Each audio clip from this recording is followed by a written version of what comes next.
여러분, 한 사람의 지도자의 선택은 어떻게 보면 그 선택에 대한 책임이 따라야 되고 그 선택에 대한 결과에 따라서 굉장히 많은 일들이 일어납니다.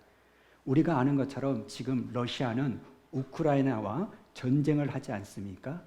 그런데 이 러시아는요, 전 세계적으로 우크라이나와 전쟁함으로 말미암아 직접적이든 간접적이든 저와 여러분에게 영향을 미치고 있습니다. 심지어 자국 러시아에도요, 그 미치는 영향이 엄청나게 큽니다. 유럽에서 전 세계적으로 러시아에 경제 제재를 가하고 또 전쟁을 일으켰다라는 그 이유로 전범 국가가 되었습니다. 그리고 이제는 이 경제적인 어려움 때문에 이 러시아가 경제적으로 후퇴가 되어가지고 경제가 회복되기까지는 학자들이 30년에서 50년의 세월이 걸릴 것이다, 이런 이야기를 하기도 합니다. 때론 지도자의 선택이 어쩔 수 없는 선택을 할 때가 있습니다. 그렇지만 그 선택은 반드시 책임이 따르게 되고 그 책임에 따라 유익한 결과가 나오기도 하고 해로운 결과가 나오기도 합니다. 그런데 여러분 아십니까? 지도자의 선택에는 정답이란 게 없습니다. 그 어떤 선택을 한다 할지라도 정답은 있을 수 없고 오로지 더 나은 선택이 있을 수밖에 없다는 겁니다. 여러분, 더 나은 선택이라는 것도 결과가 나와봐야 알 수 있는 거지, 진행되는 과정에서는 이것이 유익인지 해로운 것인지 알 수도 없는 겁니다. 그러다 보니까 지도자의 위치에 있는 사람들은 늘 언제나 정답이 없는 더 나은 선택을 하기 위해서 홀로 외롭고 고독하고 힘겨운 싸움을 할 수밖에 없는 겁니다.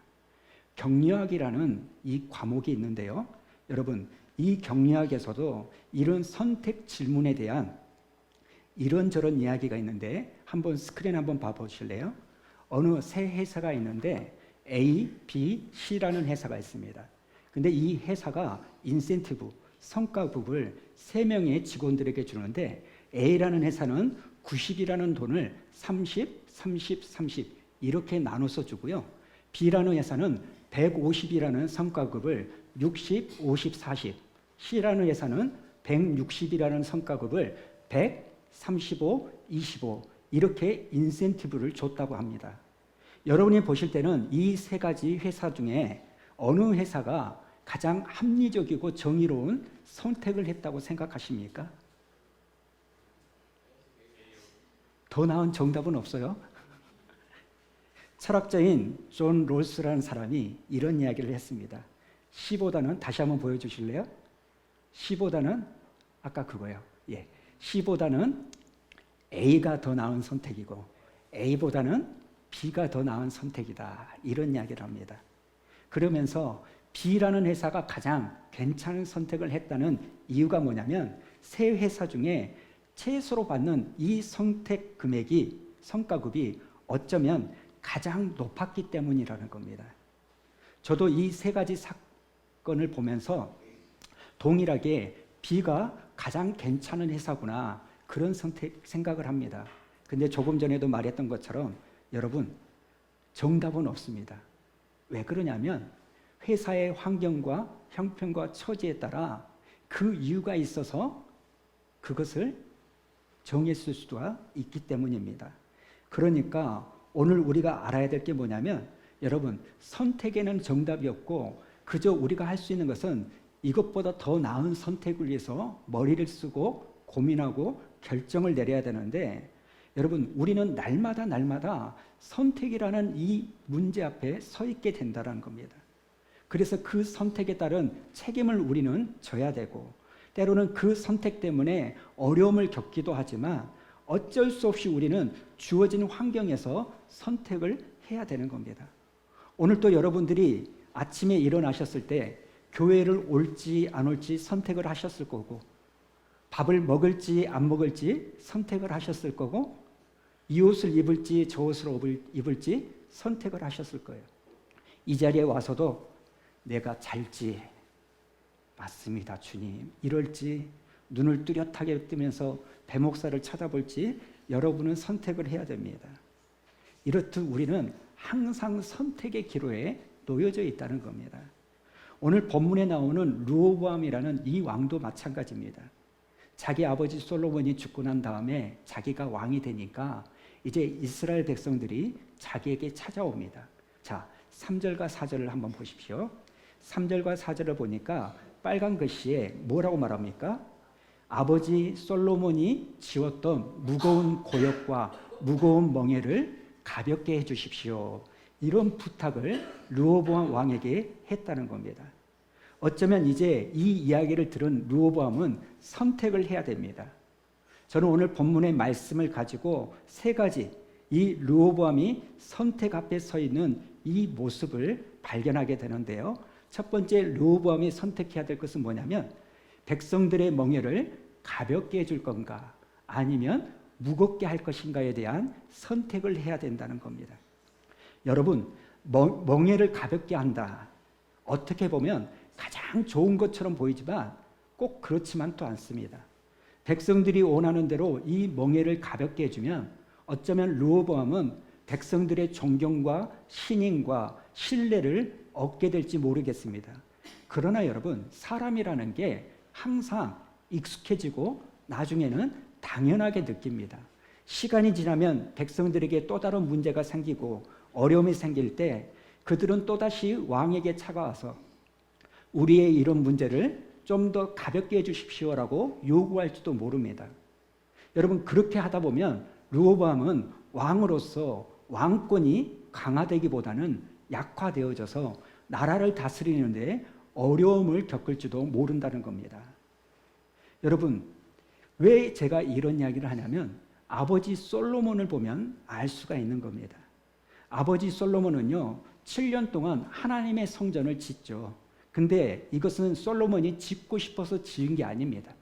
자기 아버지 다윗이 성전을 짓기 위해서 모든 재료를 다 준비해 놓고 솔로몬은 성전을 건축하기만 했을 뿐입니다. 그런데 나중에 보니까 솔로몬의 입장에서는요 이 성전을 짓는 이 일이 자기가 했던 일들 중에서 가장 위대한 치적으로 가장 잘한 일로 나타나는 거예요. 그런데 놀라운 게 뭐냐면 이 성전을 건축하기 위해서 백성들에게 무거운 짐을 쥐었더니 백성들이 반발하는 게 아니라 고분고분 그 권력 앞에 순종을 하는 겁니다.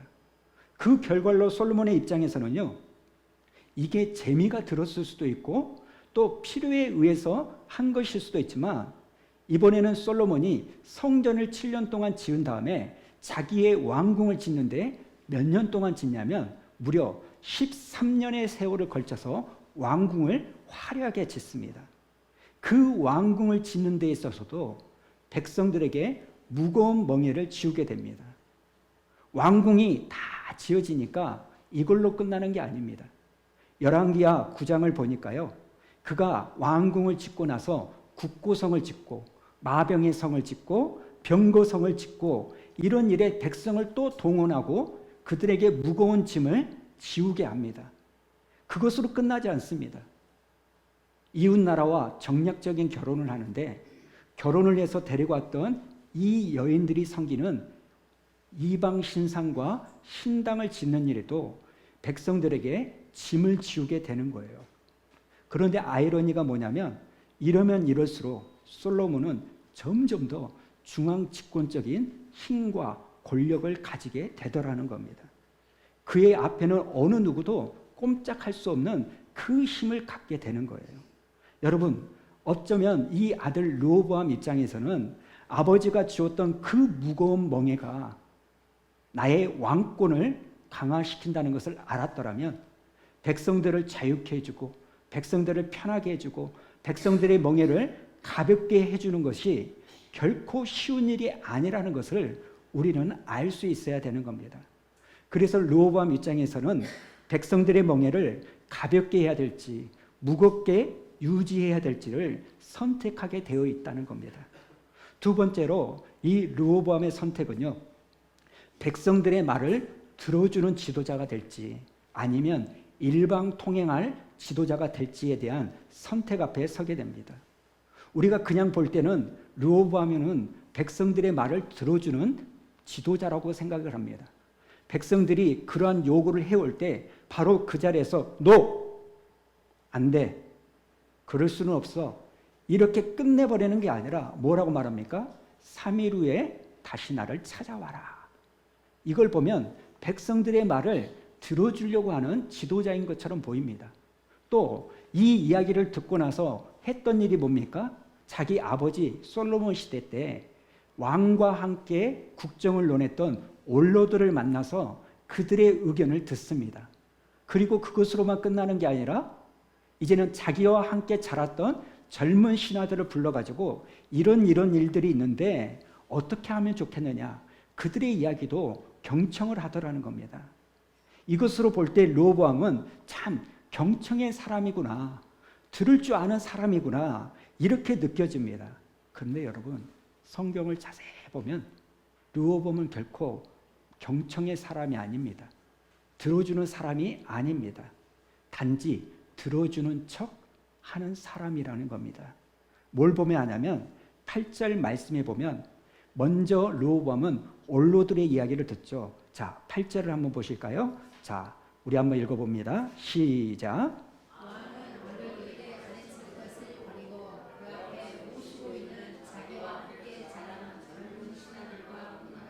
여러분 8절에 보니까요, 왕은 원로들이 가르치는 것을 버리고, 이 말씀이 기록되어 있는 겁니다.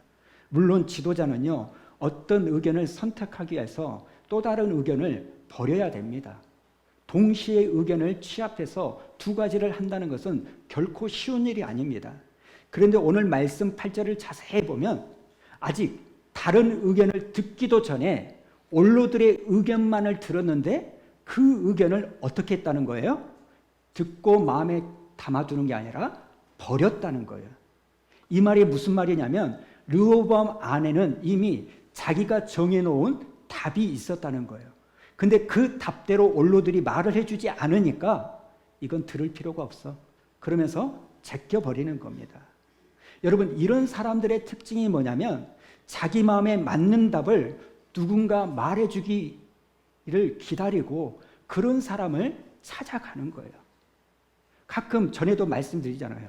목사인 저에게 여러분이 상담에 올 때 여러분 유보적인 태도에서 상담을 해옵니까? 아니요. 이미 마음의 결정을 내렸어요. 근데 그렇게 하자니 껄쩍지근해. 그러니까 주의 종이라고 하는 목사에게 찾아와서 자기 이야기를 해. 그래서 자기가 마음먹은 대로 말을 해주면 오케이, 땡큐, 하나님도 이걸 원하시겠구나, 기쁜 마음으로 가는데 자기하고 다른 이야기를 한다? 그러면 어째요? 아우, 기 버렸다. 아우, 괜히 시간 버렸네. 목사가 세상 일을 몰라서 저러는 거야. 그러면서요, 이미 자기가 하고 싶은 대로 해 나가는 거예요.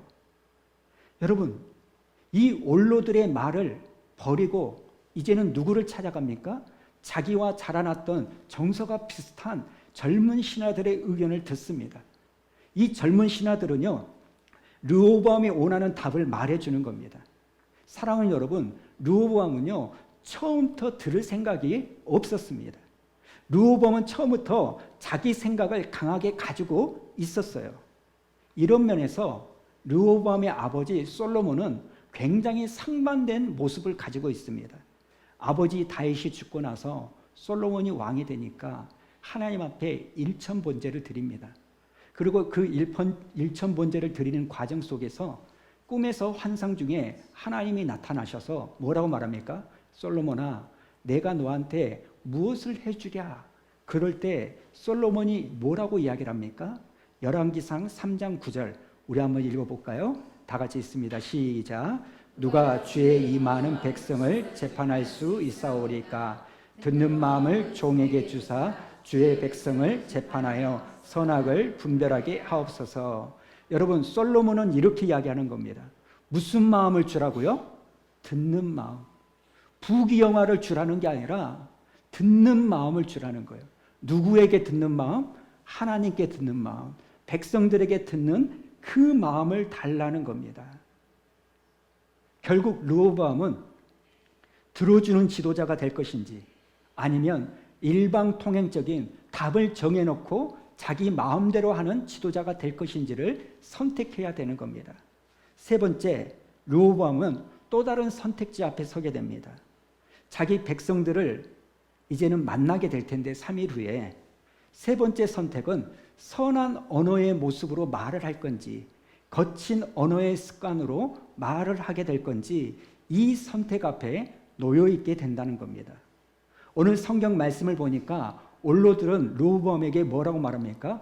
백성들이 찾아오면 선한 말을 해주십시오. 이렇게 말합니다. 그런데 이에 반해서 젊은 신하들은 뭐라고 말하냐면 강하고 강력하게 권위 있게 말을 하라는 겁니다. 그리고 르호보암의 선택은 13절에 나오는 말씀처럼 어떤 이야기를 하느냐? 13절을 한번 보십시오. 우리 한번 읽어볼까요? 시작. 왕이 포악한 말로 대답할세 르호보암이 원로들의 가르침을 버리고, 여기에 나오는 포악하다라는 이 말은요, 싸납고 악하다 이런 뜻입니다. 다시 말하면 거칠고 독설을 퍼부었다는 거예요. 여러분 이상하지 않습니까? 어차피 똑같은 말을 할 거면 좋은 말로 해도 되잖아요. 그런데 왜 이렇게 포악하게 독설을 날리는 걸까요? 거기에는 이유가 있습니다. 르호보암에게 아픔이 있는 거예요. 어떤 거냐면 열등감이에요. 무슨 열등감이냐? 자기 아버지와 평생 비교하며 살아오는 그 열등감입니다. 여러분 솔로몬은 어떤 솔로몬입니까? 이스라엘 역사상 가장 넓은 영토를 차지한 위대한 왕, 이스라엘 역사상 가장 지혜로웠던 솔로몬. 이 솔로몬과 아들 르호보암은 늘 비교당하면서 살아왔다는 겁니다. 그래서 10절의 말씀처럼 자기 젊은 신하들이 하는 얘기에 그런 관심을 가졌습니다. 10절 말씀을 한번 보십시오. 젊은 신하들이 뭐라고 말합니까? 왕의 새끼손가락이 아버지 솔로몬의 허리보다 굵다라고 말을 합니다. 이 말이 르호보암의 마음에 확 드는 거예요. 내가 아버지보다 낫다고? 야, 듣기 좋다. 그래서 뭐라고 말합니까? 14절 우리 한번 읽어볼까요? 시작. 젊은 신하들의 가르침을 따라 그들에게 말하여 이르되 내 아버지는 너희 용인을 무겁게 하였으나 나는 더 무겁게 할지라. 내 아버지는 가죽 책지도 너희에게 시켰으나 나는 정갈을 책지 줄지라. 뭐라고 말합니까? 아버지가 너희의 멍에를 무겁게 했니? 나는 그 멍에를 더 무겁게 하겠다. 우리 아버지가 가죽 채찍으로 너희를 때렸니? 나는 정갈로 만든 채찍으로 너희를 때리겠다. 결국 르호보암은 싸납고 거친 포악한 말로 퍼붓는 겁니다. 결국 르호보암의 선택은 무거운 짐을 백성들에게 지우고 거친 말을 하기로 하고 결국 일방통행적인 자기의 답을 강요하기에 이릅니다. 그런데 여러분, 그렇게 말한 거에 대한 결과가 어떤지 아십니까? 이스라엘 공동체가 분열이 되고요. 통일한국 이스라엘이 남유다와 북이스라엘로 깨지는 그 아픔을 경험하게 되는 거예요. 여러분, 한 지도자의 잘못된 선택이 하나님이 세우신 공동체를 분열시키고 깨트리는 결과를 가져오게 되는 겁니다.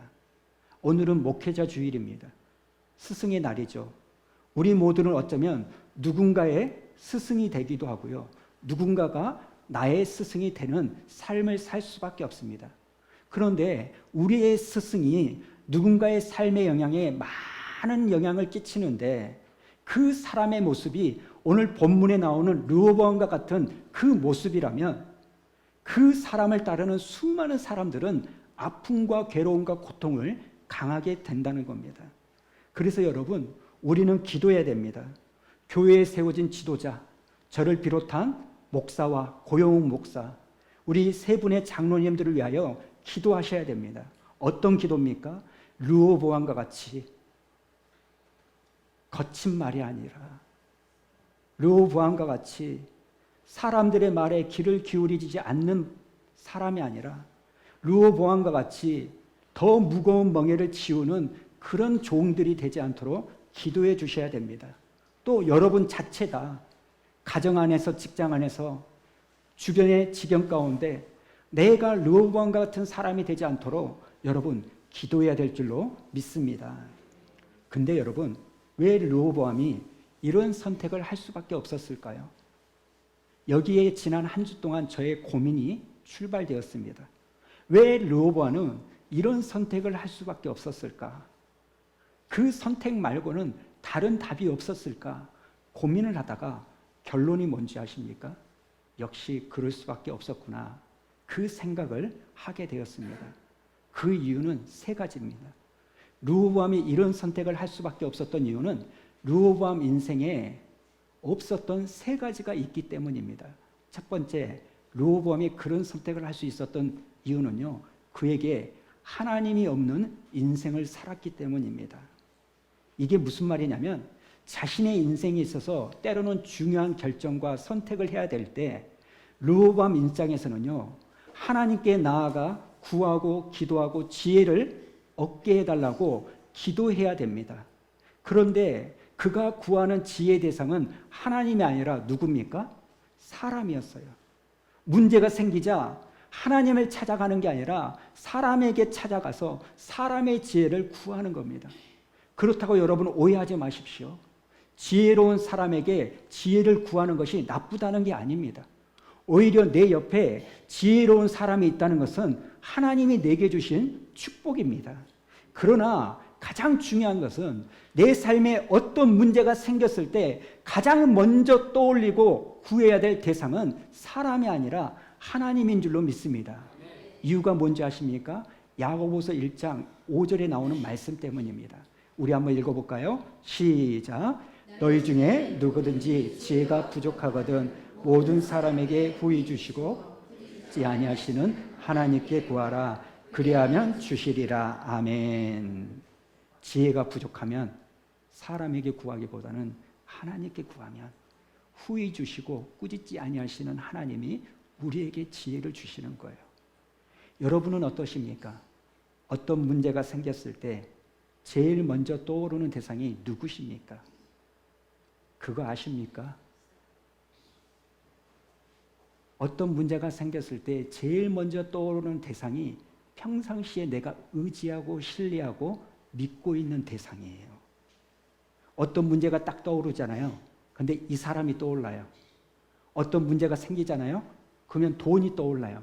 그러면 그 사람은 평상시에 사람을 의지했고 그 사람을 돈을 의지하고 믿고 따랐던 사람이에요. 어떤 문제가 생겼을 때 하나님이 먼저 떠오르면 그 사람은 평상시에 하나님을 의지하고 믿고 따르는 사람이에요. 왜요? 이건 인간의 본능이고 습관이기 때문입니다. 오늘 르호보암의 문제는 하나님이 없는, 극단적으로 말하면 하나님과 상관없는 인생을 살고 있었기 때문에 이런 선택을 할 수밖에 없었다는 겁니다. 오늘 여러분은 어떠십니까?